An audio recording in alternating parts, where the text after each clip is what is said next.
Move him! Preserve the record. You don't give orders here, then state the charge. Contempt. Civil or criminal? Sir, turn around. Is there a signed order? Enough! Hands behind your back. Don't make this harder. I am complying. Take the folder. Inventory every item. I'm protecting the Record. You're protecting your ego. Quiet! Read it. The first line changes this hearing. It changes nothing. Judge, verify it. Close the folder. You were warned. Personal papers, that is all you write. That description is false! Write it. Record what you saw. If the order isn't signed, will be. Move be! Before or after the... That call is from the state office. Turn it off. Answer it. He gets no call. Judge, the screen says Governor's Council. Then read the envelope too. Take the phone. They are not. Why is the governor's office calling him? What did they do? Sit down. Give me that page. Then explain the audio. Clear him downstairs! Take him document. Everyone heard you. Downstairs. Now. The morning record will remain. No one will hear about this. Judge, stop the door. Ask who designed the review, the one named on this envelope. Too late. Remove him from first class now, the purser snapped as every passenger watched. The black man in the plain navy jacket looked at the boarding pass crushed in her hand, then at the empty seat that was legally his. Why did no one check the system? Why was a stranger's comfort worth more than his dignity? And why did the gate manager go pale when the man finally asked for one private phone call? Minutes later, departure boards across 3 continents turned red. 236 flights frozen before pushback. He had not raised his voice once. But what the crew ignored was far bigger than a stolen seat, and the truth behind that call would change the airline forever. Stay until the final gate closes. The aircraft door sealed with a padded thud behind Malcolm Reed, and the jet bridge seemed to narrow around him. "Your briefcase is still in seat 2A, he said. Todd Mercer kept one hand on the radio at his belt. "It'll be brought out after departure. It contains company documents. You should have thought of that before refusing crew instructions." Malcolm glanced through the glass. Rain stitched silver lines across the runway, and the cabin windows glowed against the November dusk. Beyond the door, someone laughed. The sound vanished beneath the ventilation fan. "I showed a valid boarding pass," Malcolm said. "Return the case, then give me a private line." Todd's jaw tightened. "You don't issue terms here." Caleb Wright stood beside the gate computer, shoulders drawn inward. "Mr. Mercer, the original record still shows." "Close it." Caleb's fingers stopped above the keyboard. The wall clock over gate C17 read 6:42 p.m. Its second hand clicked through the quiet. Malcolm checked his phone. One message waited from Nia. "First chair is still yours." Below it was a photograph of a concert program on an empty velvet seat. Malcolm locked the screen without replying.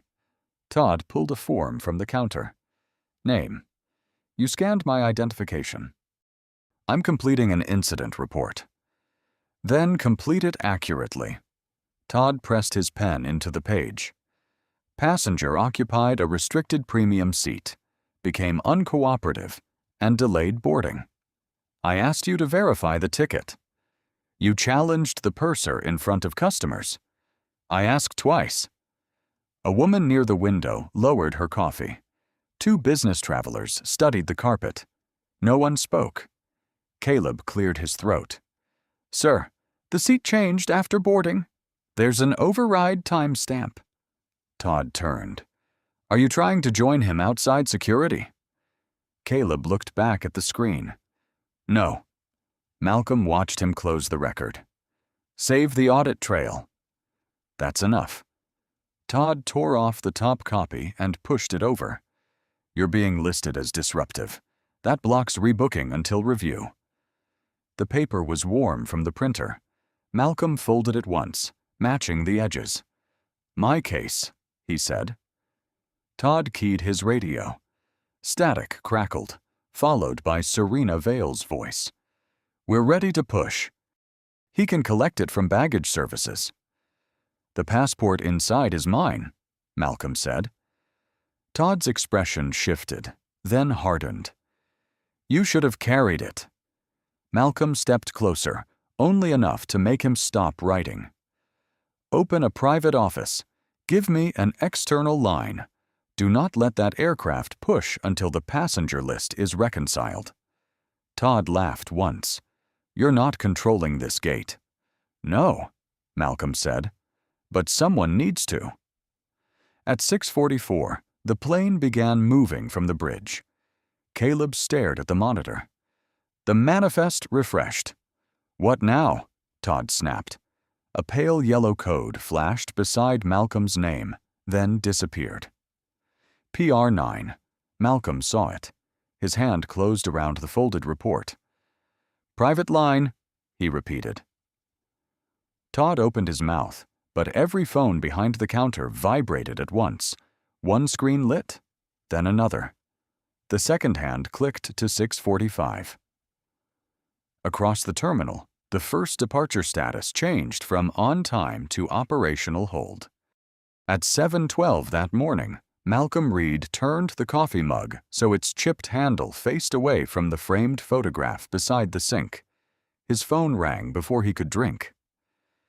"Tell me you're already dressed," Nia said when her face appeared. Malcolm looked down at his white shirt, still open at the collar. "Technically." "That means no." Behind her, a rehearsal room glowed under pale light. A violin rested beneath her chin, and rows of empty chairs waited in neat lines. She tilted the camera toward the front row. One seat held a folded program. Across the cover, in blue ink, she had written, "For Dad." "You saved it," he said. "I've been saving it for 18 months." The kettle clicked off. Malcolm reached for it, then stopped. Nia's smile thinned. "You missed the spring recital. You watched the summer one from a hotel lobby. I'm not angry. I just need to know whether I should keep looking at that chair." "I'll be there before the first note." "Not after the speeches?" "Before the first note." She studied him the way her mother used to when a promise sounded too polished. Behind Malcolm, Evelyn Reed smiled from a photograph taken at Nia's first youth concert. Nia saw him touch the frame. "Mom would have made you leave yesterday." Your mother believed airports could be defeated by arriving 6 hours early. She was usually right. Someone called Nia from across the room. "I have to go," she said. 7:30. They'll hold the doors for 5 minutes, not for a CEO. "I'm traveling as a father today. That's the title I care about." The screen went dark. Malcolm stood in the quiet kitchen while rain tapped the window. He poured the coffee, tasted it cold, and left it untouched. At 8:05, his chief of staff, Lena Ortiz, placed a flight folder on the table. "The corporate aircraft can leave at noon. You'll land with 90 minutes to spare." "Cancel it." Her pen stopped. "The board meets tomorrow." "I'm taking the 4:20 Crown Meridian flight from Port Haven." "Commercial?" "First class. Paid ticket. No advance notice." Lena lowered her voice. "You're doing a service audit." "I'm going to my daughter's concert." "You can do both?" "I need to know whether the company behaves differently when nobody recognizes me." Lena opened the folder again. "Then take security." "No?" "Malcolm." "If assistants follow me, everyone performs." She slid a smaller envelope across the table. Inside were anonymous complaints collected over 6 months, upgrades reassigned without consent, passenger records altered, complaints marked resolved without interviews. One phrase appears 14 times, Lena said. "Premium recovery override." Malcolm read the first page. "Who authorized it?" "No signature. Only a code. PR-9. The refrigerator hummed. Upstairs, old floorboards settled. Lena pointed to his navy field jacket. "You'll look like someone they think they can move." He folded the complaints into his worn leather briefcase. "Then we'll learn what they do." Before leaving, Malcolm straightened Evelyn's frame, buttoned his collar, and sent Nia one message. "Front row." Before the first note. At 11:40, he stepped into the rain without a driver, while the corporate aircraft remained dark in its hangar. At 3:18 p.m., Malcolm stepped beneath the glass canopy of Port Haven International and shook rain from his navy jacket. The automatic doors breathed warm air over him. Coffee, wet wool, and floor polish mixed beneath the lights. He kept the worn leather briefcase in his left hand and joined the check-in line. The agent looked up. Destination? Seattle, Flight 418. Economy bag drop is downstairs. I'm not checking a bag. She glanced at his jacket. Then use the kiosks. Malcolm placed his identification beside the keyboard. My seat is 2A. Her fingers paused. She scanned it, and her posture changed. Oh, first class. A printer rattled. Malcolm took the boarding pass and ran his thumb over the ink. 2A, confirmed. Group 1. Has the seat changed today? No. Any service notes? She clicked twice. A yellow line appeared near the bottom of the screen. PR9. Before Malcolm could read more, she closed the window. Everything is normal. At security, his steel watch went into a gray tray beside Evelyn's photograph. Malcolm slipped the picture into his inner pocket and checked the time. 3:46. Nia had sent a backstage photo. Her violin case stood open beneath white stage lights. Don't make me introduce the empty chair.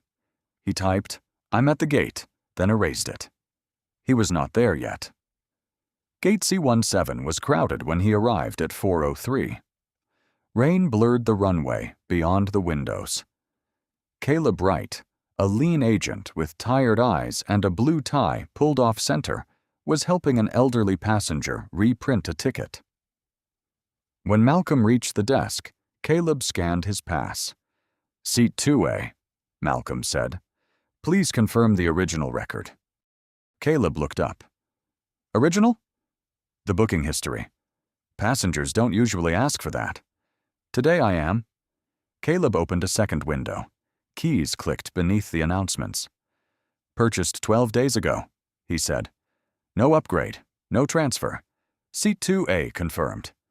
Any override attached? Caleb's hand stopped. Behind Malcolm, a man sighed. Some of us have flights to catch. Caleb lowered his voice. There's a service marker, but it doesn't affect your ticket. What marker? The yellow code flashed again. PR-9. Caleb moved the cursor over it. A box covered the screen. Access restricted. Who added it?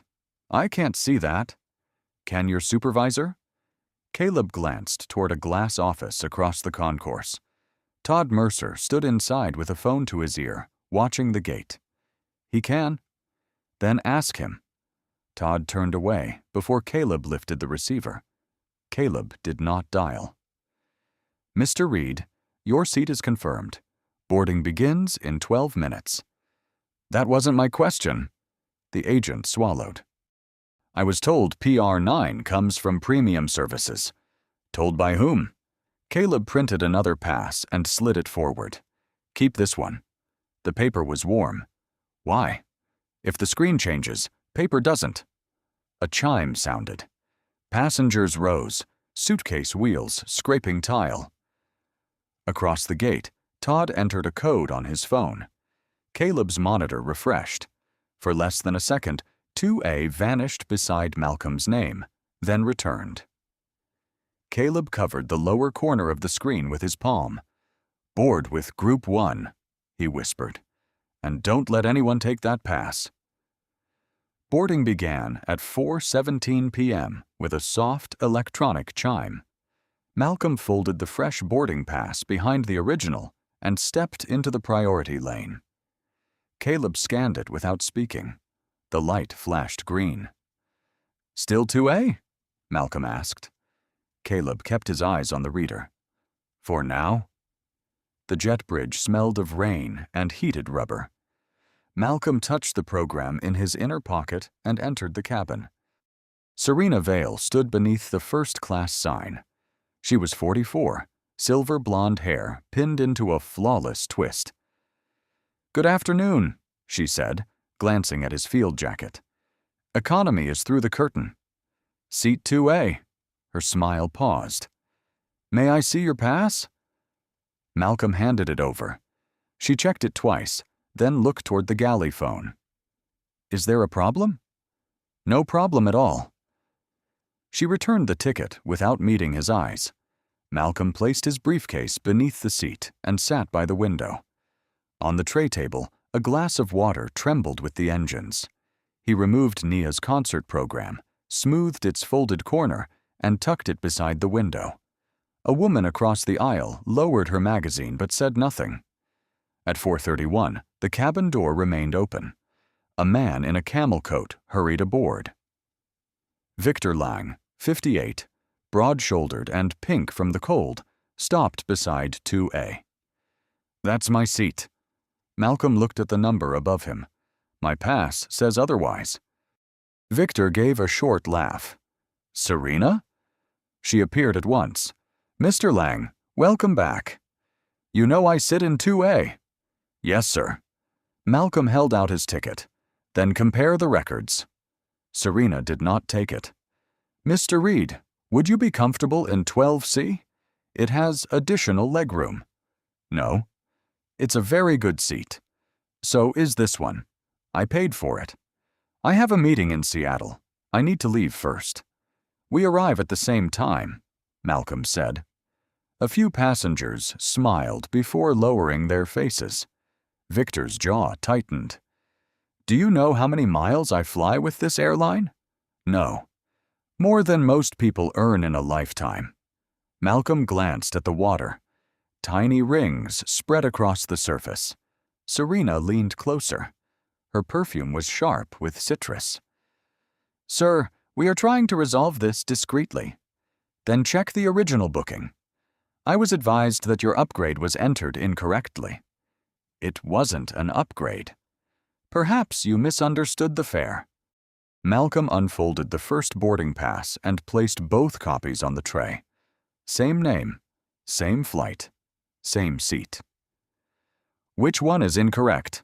Serena's gaze moved from the papers to his worn briefcase, then back to his face. "Please wait here." "I am here." She walked to the forward galley and lifted the phone. Her voice dropped, but the cabin had gone quiet enough for Malcolm to hear 3 words. "Passenger won't move." Victor remained in the aisle. "This doesn't need to become embarrassing." Malcolm straightened the program beside the window. "It already has." At 4:36, Serena returned with her professional smile gone. "The station director is coming aboard," she said. "I'm asking one final time. Take 12C." Malcolm rested both hands on the armrests. No. Behind Serena, the glass of water shivered harder as footsteps entered the aircraft. Todd Mercer entered the cabin at 4:38 p.m., rain darkening his coat. "Which passenger?" Serena pointed at Malcolm. "Seat 2A. He refuses reassignment." Todd stopped beside the tray table. Victor waited in the aisle. "Boarding pass." Malcolm handed him both copies. Todd checked the name and seat. "This upgrade was issued in error. It was purchased 12 days ago. Our system says otherwise. Open the original booking." Todd folded one pass against his palm. "I don't need instructions on how to run my station." The engines deepened. The water trembled near the edge, and the cabin smelled of coffee and heated plastic. Malcolm moved it inward. A woman across the aisle raised her phone, then lowered it when Serena noticed. "You are delaying 187 passengers," Todd said. "I was seated before Mr. Lang boarded." "That is not relevant." "It is the entire issue." Victor sighed. "Can we stop pretending this is complicated?" "Do you have a boarding pass for 2A?" Malcolm asked. Victor glanced at Serena.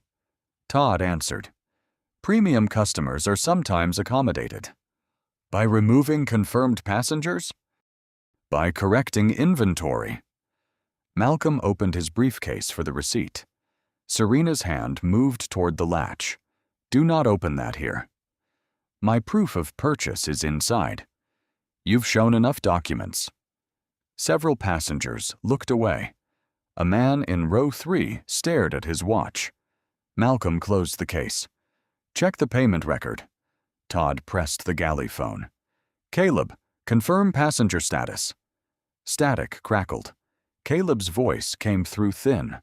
Original record shows paid first class, seat 2A. Current status? A pause stretched. Service reassignment. Reason? PR9. Todd released the button. There, reassigned. What does PR9 authorize? Malcolm asked. It's internal. Does it authorize changing a paid ticket after boarding? Todd stepped closer. Stand up. Serena held out one hand. Take 12C or leave the aircraft. My seat is confirmed. Stand up, Todd repeated. Malcolm looked through the window. A service cart crossed the wet tarmac, amber light turning in the rain. His phone vibrated. Nia. 5 minutes to warm up. He locked the screen. Preserve the audit trail, Malcolm said. Note that I requested verification 3 times. Todd smiled without warmth. I'll note that you refused a direct instruction. Malcolm rose. He buttoned his jacket, slipped the concert program into his inner pocket, and reached for the briefcase. Serena blocked him. Leave it. Ground staff will bring it. My passport is inside. It will be returned after departure. Victor moved toward 2A. Todd pointed to the door. Move. Malcolm passed silent faces. The woman across the aisle met his eyes, then turned her phone face down. At the aircraft door, he looked back. Victor was seated. Nia's cream-colored program had slipped from Malcolm's pocket and lay beneath his coat. Please hand me that paper. Serena glanced down. It's trash, Victor said. Malcolm gripped the cold metal doorway. No, he said. It was a promise. Todd opened the jet bridge door. Damp air swept through the cabin. Out. Malcolm crossed the threshold while Serena left the program where it was. The jet bridge door swung shut behind Malcolm with a cushioned thud. He could still see seat 2A through the narrow window. Victor had settled into it. Serena retrieved the cream-colored program, read the handwritten words, and left it on the service counter. Malcolm raised one hand toward the glass. The latch clicked. Todd stepped between him and the window. This way. My briefcase is under the seat. It will be sent to baggage services. It contains my passport and confidential papers. Todd keyed his radio. Cabin, confirm one item left in first class. Static answered. Then Serena's voice. Brown case. We have it. Bring it to the door, Malcolm said. The aircraft is closing. Then stop it for 30 seconds. We are already late because of you. Through the glass, Malcolm saw a young flight attendant crouch near 2A. Maya Chen, 29, wore her dark hair in a tight bun. She pulled the case from beneath the seat and noticed both boarding passes. Serena, these say 2A. I know. The timestamp shows he boarded before the change. Close the compartment. Maya touched the cabin tablet. A yellow line filled the screen. PR9. Seat reassignment, 1634. That was after he sat down. Victor looked over. Is there a problem? No, Mr. Lang. We're handling it. Maya lowered her voice. His ticket was paid. It wasn't an upgrade. Serena waited until Victor faced the window, then stepped close enough for Maya to smell citrus perfume. You're new to premium service. Do not confuse data with judgment. But the report will say he took the wrong seat. The report will say what station control enters. Maya's thumb hovered above the screen. That isn't what happened. The cabin warning chimed twice. In the jet bridge, Malcolm heard only muted tones. He watched Maya lift the tablet away from Serena. A white flash reflected across the window. She had taken a photograph. Serena saw it. "What did you just do?" "Nothing." "Show me your phone." "It's personal." "Unlock it." Maya slipped it into her pocket. "The door needs arming." Serena caught her elbow, not hard, but long enough to stop her. People who interfere with premium recovery do not stay on international routes. Some do not stay employed. Maya looked toward the window. Malcolm stood on the other side, his palm against the cold glass. Their eyes met for less than a second. She pulled free. "His passport is in the case. He can collect it later. The flight is leaving. He should have carried it." Maya picked up the program. On the cover, in blue ink, were the words, "For Dad." One corner had been crushed beneath Victor's shoe. "Throw it away," Serena said. Maya folded it and slid it beneath the briefcase handle. Outside, Todd pointed down the jet bridge. "Move." Malcolm did not. The aircraft door closed completely. The window turned black, reflecting his face and the fluorescent lights. Behind that sealed door, Maya opened the internal reporting app and attached the photograph before the signal disappeared. She pressed send. A red message appeared. Routing to safety review. Then the aircraft pushed back with Malcolm's briefcase, passport, and promise still aboard. "Sit here until security clears your status," Todd said. The service room behind Gate C-17 held one metal table, 2 gray chairs, and no window. Fluorescent tubes buzzed overhead. Cold rose through Malcolm's trousers when he sat. "I'm not under arrest." "No one said you were." "You locked the door." Todd set Malcolm's phone and wallet on the table, but kept the incident form. "It prevents another disruption. The disruption is taxiing away with my passport." Todd opened the wall terminal. A red banner appeared beneath Malcolm's name. Travel hold. Crew non-compliance. You entered that before interviewing anyone. I watched you refuse a direct order. You watched me ask for verification. Todd's pen scratched across the paper. Same event, different wording. Malcolm checked his steel watch. It was 4:52 p.m. in Seattle. Naya would be tuning. Call the aircraft back. It has left the gate. My documents are aboard. Baggage services will handle them after arrival. And tonight? You won't be flying tonight. The door opened. Caleb stood there with a paper cup. Mr. Mercer, the original ticket history is still available. Todd did not look up. Close it. It shows. Caleb. The younger man placed the coffee near Malcolm. His hand shook enough to ripple the surface. Then he left without meeting Malcolm's eyes. At 5:07, Malcolm called Nia. The line rang 6 times. Dad? Her voice came beneath the scrape of chairs and a violin warming a high note. Where are you? At the airport. In Seattle? He watched steam fade from the cup. No. Someone backstage called her name. The flight was delayed? I was removed. Why? They reassigned my seat. Then take another one. They blocked the booking. The sound behind her stopped. You promised. I know. You always know after. Malcolm pressed his palm against the table's rough edge. Nia, I have to go. Let me explain. The doors open in 10 minutes. The call ended. A photograph arrived instead. Evelyn's framed picture on one front-row chair. Beside it, Malcolm's seat remained empty, a program folded across the cushion. His fingers missed the phone button twice before the screen went dark. Only the fluorescent buzz remained. Malcolm bent forward, elbows on his knees, while an airport announcement seeped through the wall. Then his phone lit.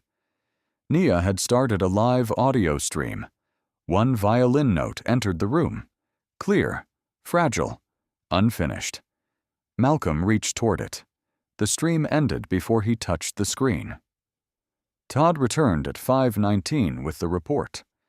Sign here. Malcolm read the first line. Aggressive passenger occupied unauthorized premium seat. That is the station record. It is false. Refuse to sign, and the hold remains. The hold remains either way. Malcolm folded his hands. Give me a copy. You can request one online. My passport is gone, my travel is blocked, and you want me to sign a statement you know is inaccurate. Give me the paper. Todd tore off the yellow duplicate and dropped it on the table. Near the bottom, beneath his signature, a code appeared beside the reassignment field. PR-9. The lock door opened, and Caleb stepped inside, carrying a second version of the same report. Caleb closed the door and placed the second report beside Todd's copy. Where did you get that? Todd asked. The printer queue. Malcolm aligned the pages. Todd's version said he had occupied an unauthorized seat at 4:31. Caleb's showed a paid first-class ticket verified at 4:03, then reassigned at 4:34. Todd reached for it. Malcolm kept one finger on the corner. Leave it. That document is internal. So is the false one. The fluorescent tubes buzzed. A cart rattled past the wall, then faded. Malcolm read until his fingertips stopped over 4 small characters beside the override field. PR-9. For a moment, the terminal noise beyond the locked door disappeared. Who entered this code? Caleb swallowed. Premium services. The system hides the user. This says I took the seat before my ticket was checked, Malcolm said. Your system shows it was confirmed 28 minutes earlier. Todd faced Caleb. Return to the gate. The audit log will be overwritten when the flight closes, Caleb replied. How long? 20 minutes. Save it. Todd stepped between them. He has no authority to copy protected data. Then preserve it yourself. I'm not discussing procedure with a removed passenger. Malcolm lifted the yellow duplicate. You already documented it. Poorly. On Flight 418, Maya Chen stood in the dim rear galley. Victor Lang slept in 2A. Malcolm's briefcase remained in the closet, the crushed concert program beneath its handle. Maya opened the photograph on her phone. It showed Malcolm's original confirmation and the PR-9 change time. She added the cabin audio. Serena appeared behind her. Delete it. It's evidence. It's customer information. It's what happened. Serena lowered her voice. The company will protect the customer who matters. Maya glanced toward 2A. Which customer is that? Hand me the phone. The seatbelt sign chimed. Maya stepped into the lavatory and locked the door. The room smelled of disinfectant and warm metal. She opened the internal reporting portal as the floor shifted beneath her shoes. She selected Manifest Integrity.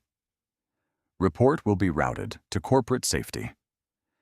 Maya attached the image, audio, and one sentence. Paid passenger removed after post-boarding override. Station report does not match timestamp. She pressed Send. Back in the service room, Caleb copied the audit log to a secure queue.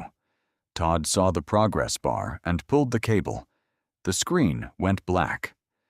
You destroyed company data, Todd said. No, Caleb answered. I saved it first. Malcolm turned the report over. Faint printer marks showed another PR-9 entry from an earlier flight. This code was used before today. Caleb nodded. I've seen it for months. How many times? I don't know. Todd unlocked the door. This interview is over.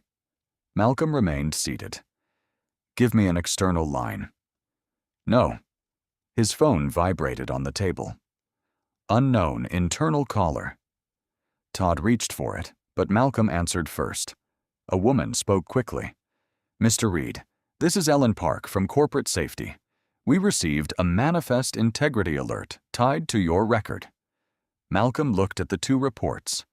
"Do not close that file," he said. "You may be looking at more than one stolen seat." "Lock the file and move to a secure line," Malcolm said. Ellen Park did not ask why.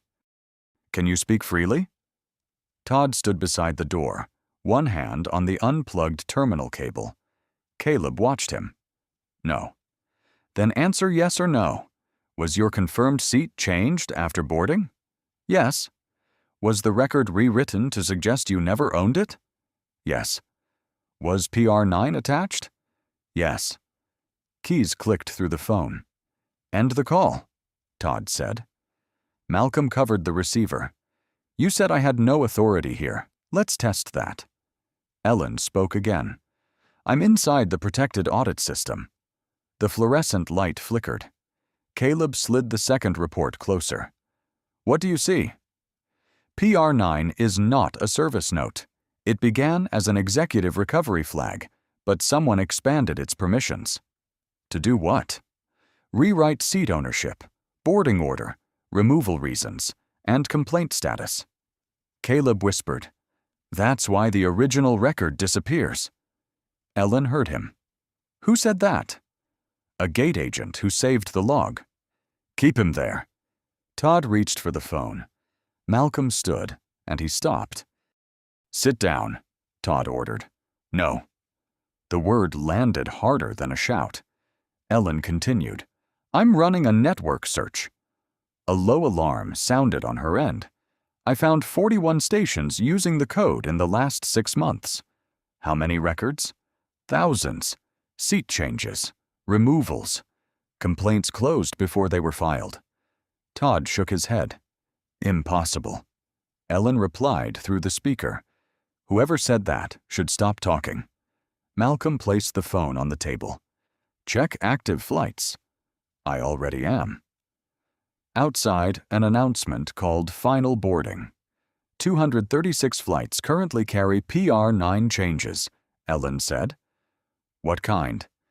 "Passenger name corrections, seat substitutions, removal entries." "Do the electronic manifests match the people aboard?"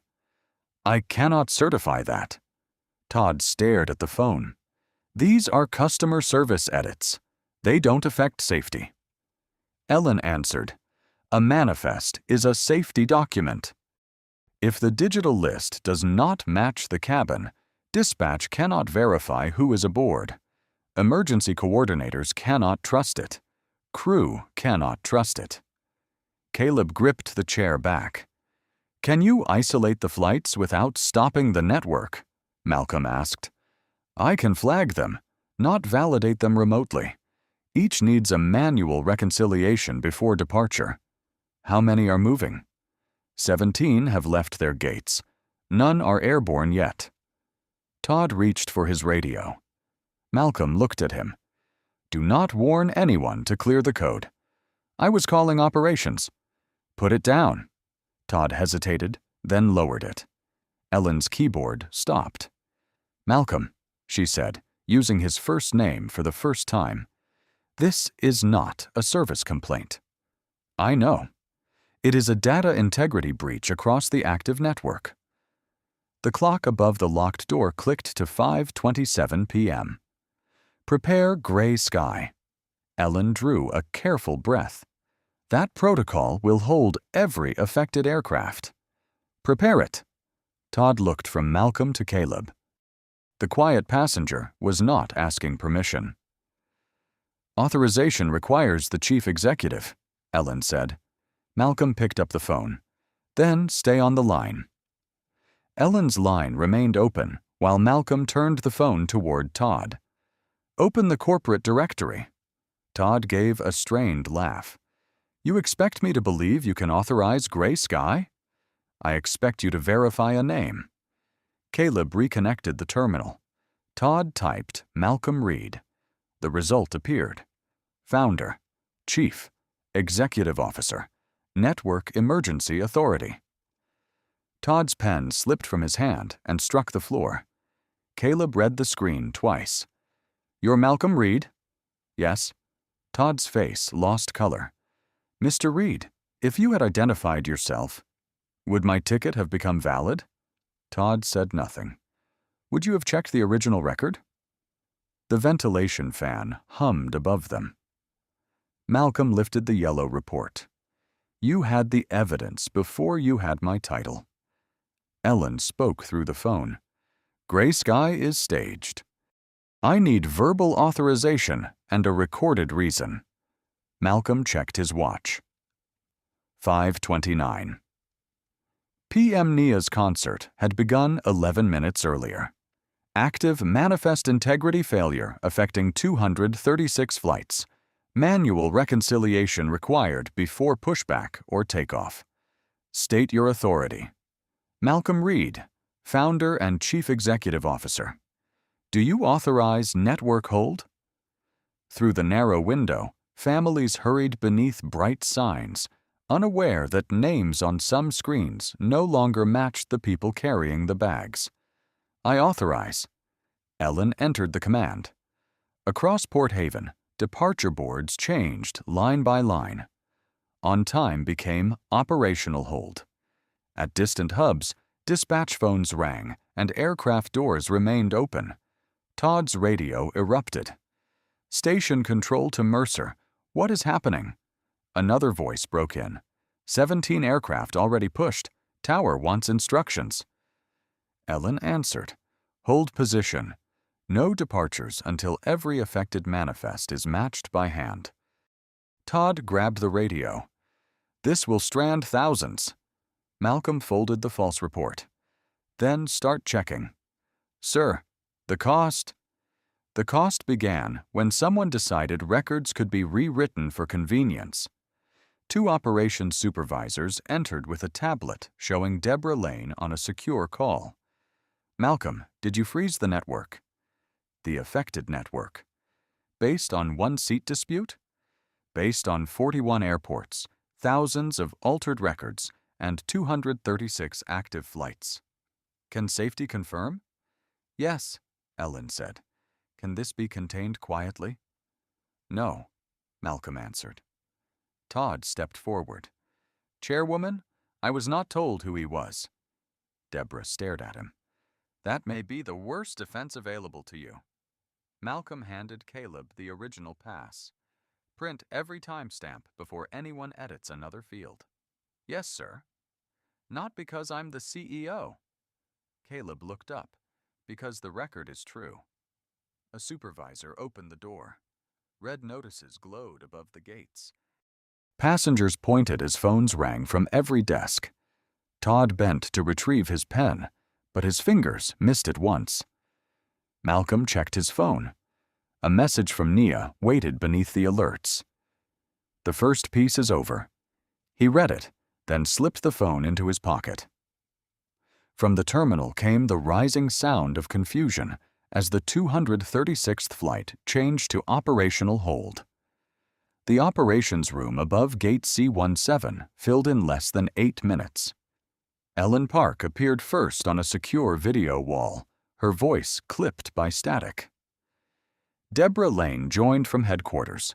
2 inspectors entered with legal officers, carrying sealed laptops. Todd stood near the wall, no longer touching the radio. "Begin with Flight 418, Ellen said. "Original booking, boarding scan, override, removal report." Caleb connected his saved audit file. The main screen brightened. 4:03 p.m. Seat 2. A confirmed. 4:17 p.m. Passenger boarded. 4:34 p.m. PR9 override. 4:41 p.m. Removal status entered. No one moved. Todd cleared his throat. The cabin had a premium service conflict. Inspector Rachel Kim, 46, wore rimless glasses and tapped a pencil against her folder. A conflict does not alter time. Serena joined by video from the grounded aircraft. Her face looked smaller without the cabin around her. "I followed station direction," she said. Todd turned toward the screen. "You told me he was disruptive." "I said he would not move." "Because the seat was his," Caleb said. Todd's head snapped around. Malcolm did not intervene. He watched evidence replace every excuse. Ellen opened another file. Hundreds of complaints carried the same pattern. Passenger removed. Seat reassigned. Complaint closed within minutes. Deborah leaned toward her camera. "Who created the override permissions?" The door opened. Julian Cross entered in a charcoal suit, smiling as though he had arrived for a delayed board meeting. At 39, he moved with polished calm. "PR9 is a customer retention tool," he said. "It prevents premium incidents from escalating." Rachel looked up. "By changing the facts?" "By standardizing service recovery."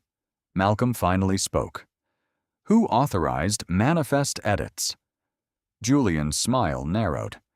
"The code does not alter safety data." Ellen placed two records side by side. One showed Malcolm aboard. The other showed him denied before boarding. "It already did," she said. Julian pointed at Todd. "Then the station misused it." Todd stepped away from the wall. "Your office trained us to protect high-value accounts." "Protecting an account is not falsifying a report." "You sent the rankings every Monday." Rachel raised one hand. "We will retrieve those messages." "Those are privileged." "Not from an independent safety inquiry," Deborah said. Maya Chen entered, carrying Malcolm's briefcase. She set it on the table with both hands. The crushed concert program was still tucked beneath the handle. "I recorded the cabin exchange," she said. Serena closed her eyes. Maya connected her phone. Serena's voice filled the room. "The report will say what station control enters." Then came another sentence, quieter and sharper. "People who interfere with premium recovery do not stay employed." The recording ended. The air system clicked off. Serena removed her badge and placed it on the galley counter, visible through the video feed. Todd stared at the floor. Julian looked toward the door. Rachel closed her folder. "No one leaves until we preserve every PR9 instruction, message, and access log." On the main screen, another file opened automatically. At the top was Julian Cross's authorization code. Rachel Kim turned Julian's authorization record toward him. "Explain this." "It proves I approved the protocol, not every local use." "Then we'll examine your instructions." A technician opened the archive. Burnt coffee filled the room. One message appeared beneath Julian's name. "Protect top-tier relationships. Correct the record before closure." Todd stared at the wall. "You told us complaints could be reclassified." "I told you to resolve them." "You attached weekly rankings," Serena said from the video feed. Her badge lay beside Malcolm's boarding pass. "Stations that refused lost bonuses." Julian looked at Deborah. "Pressure is not misconduct." Maya stepped closer. "You made people afraid to tell the truth." He glanced at her uniform. "You're a junior attendant with one incomplete recording." Rachel said, "Play the rest." The audio resumed. Serena's voice faded into Julian's from a training call. "Never let a premium customer believe the company chose someone else. Move the obstacle. Clean the file. Protect the score." No one spoke when it ended. Victor Lung entered from the grounded aircraft, his camel coat open and the confidence from seat 2A gone. Rachel pointed to a chair. "Did you have a boarding pass for 2A?" "No." "Did anyone promise you that seat?" "Serena said they would handle it." Serena shook her head. "You demanded it." "I asked for what this airline always gave me." Malcolm stood near the window, one hand on his returned briefcase. Victor faced him. I didn't know who you were. You knew the seat wasn't yours. Victor's mouth closed. Rachel slid 3 complaints across the table. Each carried Victor's account number and a PR9 override. 3 passengers displaced, she said. 2 reports marked abusive. 1 elderly couple separated overnight. I never saw these. You never asked what happened to the people who moved, Maya said. Deborah addressed Serena. Why did you leave the concert program behind? Serena looked at it beneath Malcolm's case. Because admitting what it was meant admitting what we were doing. She removed her service pin and placed it beside her badge. Todd spoke without raising his head. I changed the incident language. Rachel turned. Caleb told me the record was valid. I ordered him to close it. Why? Every delay became a number beside my name. Julian laughed softly. So everyone blames management. Rachel opened another folder. Your messages ordered stations to remove low-impact travelers before inconveniencing high-value clients. That phrase is out of context. The context is 12,000 pages. Julian Cross, your access is suspended. Todd Mercer is removed from station authority. Serena Vale is grounded pending investigation. Todd gripped the chair back. Julian stood. You cannot build a case from a delayed flight and wounded feelings. Malcolm lifted the crushed program. This was never about wounded feelings, he said. It was about records people trusted with their safety.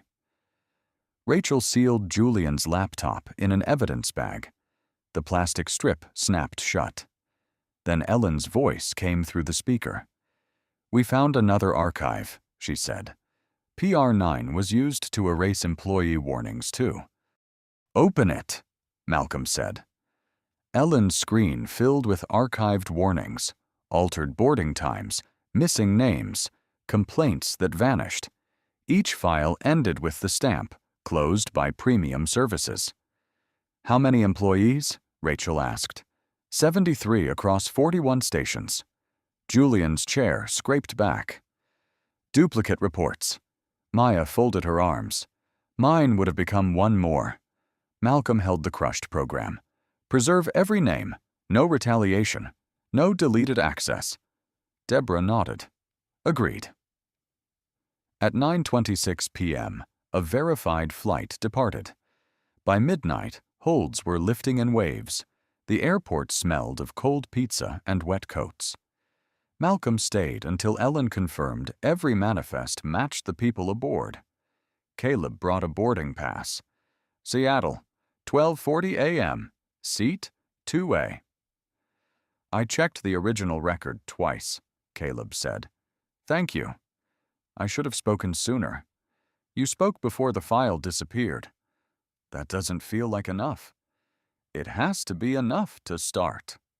Malcolm slipped the pass beside Evelyn's photograph. Beyond the glass, investigators copied Todd's devices. Serena's feed was dark. Julian sat elsewhere without his laptop. At 6:18 a.m., Malcolm entered the concert hall through a side door. The air held dust, old wood, and violin resin. Rows of velvet seats vanished into shadow. Nia sat on the stage in her black concert dress. Her violin case was closed beside her. One work light burned above the empty room. You came, she said. Too late. She looked toward the front row. Evelyn's photograph occupied one chair. The seat beside it was empty. Malcolm walked down the aisle. Each step sounded too loud. The audience stood after the last piece, Nia said. Mom's piece. I heard 6 seconds through your stream. You heard the tuning note. He stopped below the stage. I'm sorry. You always say that after choosing the emergency. This one was real. They're always real to you. Malcolm removed the program from his briefcase. One corner was crushed, and a dark shoe mark crossed the words. For Dad. Nia stared. Where was it? Under someone else's seat. She climbed down and took it carefully. "I kept looking at your chair," she said, "even after the doors closed. I thought I could repair the company and still arrive in time. Can you?" "No." The answer changed the space between them. Nia opened her case. The latch clicked through the hall. "Sit down. The concert is over." "I know." She started the recording. Applause filled the room, thin through the speaker. Then the violin began. Malcolm sat beside Evelyn's photograph. Nia took the chair on his other side, the closed bow across her knees. For 12 minutes, neither spoke. When the final note faded, Malcolm touched the ruined program. "I can't give you back tonight." "No? But I can stop asking you to wait while I become the man I promised to be." Nia turned the program over and wrote a date 1 month away. "My next recital," she said. "No board meeting, no inspection, no crisis. I'll be here before the first note." She capped the pen. "Tomorrow, what happens to them?" Malcolm looked at the shoe mark across his name. "Tomorrow," he said, "we changed the rules that taught them this was acceptable." At 8:10 the next morning, Malcolm stood before the board with Nia's recital date folded inside his wallet. The room smelled of burnt coffee and damp wool. Rain tapped the windows while a screen displayed the response. "Terminate Cross, suspend Mercer, discipline Vale," one director said. "Then apologize." Malcolm uncapped a red pen. "That removes people. It does not remove the system." He struck through discretionary exception. Deborah Lane watched the ink soak into the page. What replaces it? No hidden overrides. Any seat change after boarding requires 2 named approvals and notice to the passenger. That will slow departures. Then departures will be slower than falsified. Ellen Park slid forward a proposal. Manual reconciliation whenever a manifest changes after the cabin door opens. Approved. Customer relations wants flexibility, Deborah said. Flexibility is how PR9 learned to erase people. By noon, gate agents, cabin crew, and dispatchers joined by secure video. "What would have helped you speak sooner?" Malcolm asked Caleb. "A record my supervisor couldn't delete." Maya answered next. "And a reporting line outside premium services." Serena's camera came on last. She wore no badge. "Training won't matter if bonuses still depend on complaint numbers." A director shifted. "You're under investigation." "She is also correct," Malcolm replied. "Count whether complaints were resolved truthfully," Serena said, "not whether they disappeared." Malcolm wrote it in the margin.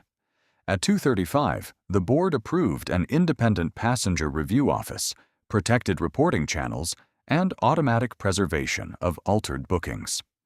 Employees reporting manipulation would keep their schedules and pay during review.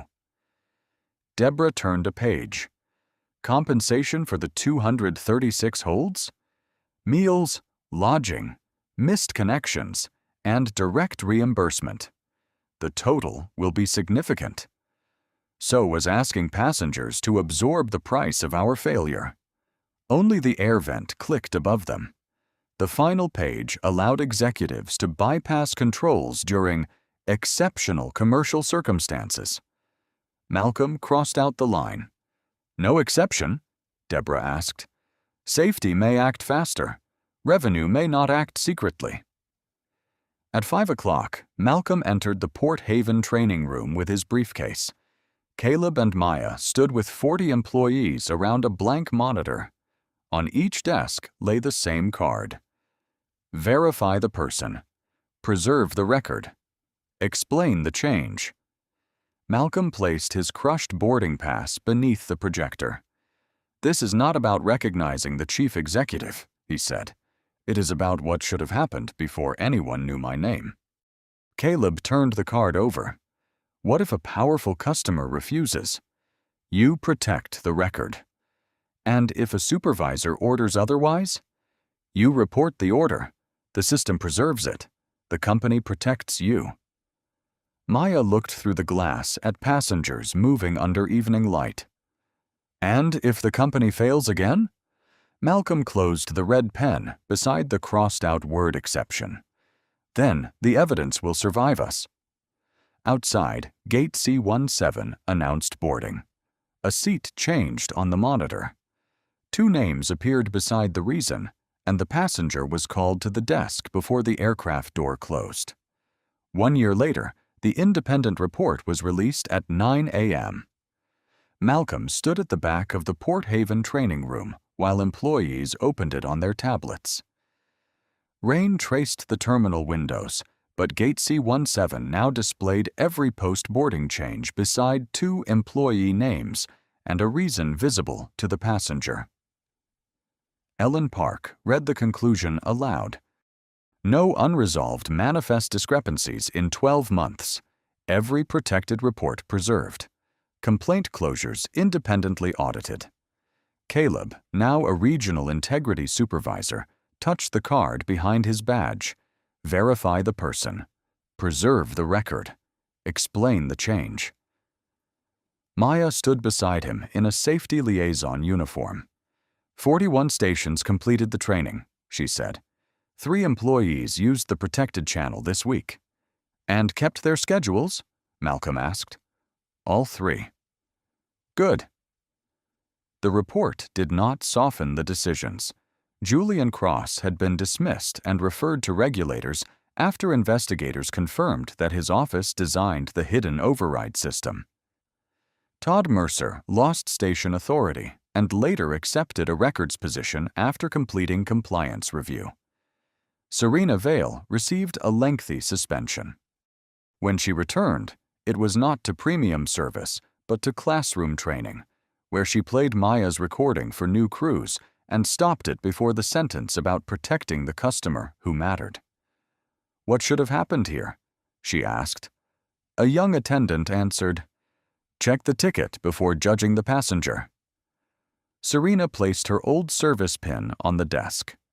Earlier than that, decide the truth matters before the powerful person arrives. At noon, Deborah Lane presented the findings. The company disclosed the altered records, compensation paid after the 236 holds, and the outside passenger review office. Reporters asked whether grounding the flights had been excessive. They were delayed until we knew who was aboard, Deborah said. That is what the records were for. That evening, Malcolm reached the concert hall 40 minutes early. He carried no laptop. His phone was off inside the worn leather briefcase beneath his seat. Evelyn's photograph rested on the chair to his left. On the chair to his right lay the repaired program from the Mist concert, its shoe mark still faint beneath clear tape. Nia appeared at the edge of the stage with her violin. She searched the first row, found him, and raised her eyebrows toward the empty seat beside him. Malcolm held up the new program. Across the cover, in her handwriting, were 2 words. He came. Before the house opened, she touched the repaired corner. You kept the stain. It belongs to that night. And this one? He placed the new program over it. This belongs to tonight. Nia sat beside Evelyn's photograph. Do you still think about seat 2A? Sometimes. What do you remember? Malcolm watched the stage lights warm from white to gold. The people who knew it was wrong before they knew my name. The lobby doors opened. Voices moved toward them through the hall. Nia stood, adjusted her bow, and returned to the stage. Malcolm remained in the front row as the lights dimmed. No phone vibrated. No gate announcement called him away. When Nia lifted the violin, she looked at her mother's photograph, then at him. This time, the first note found him there. Have you ever watched someone's dignity dismissed because others assumed they had no power, status, or voice? Share what happened in the comments, and tell us whether anyone chose to speak up before it was too late. Pass this story to someone who believes fairness should never depend on a title, a uniform, or a name people recognize. Stories like Malcolm's matter because quiet courage can expose more than one cruel decision. It can reveal the rules that allowed it to happen. Subscribe for more stories about justice, steady resilience, accountability, and the people who turn painful moments into lasting change. And remember the witnesses in this story. Sometimes preserving one record, asking one question, or refusing to look away is where change begins.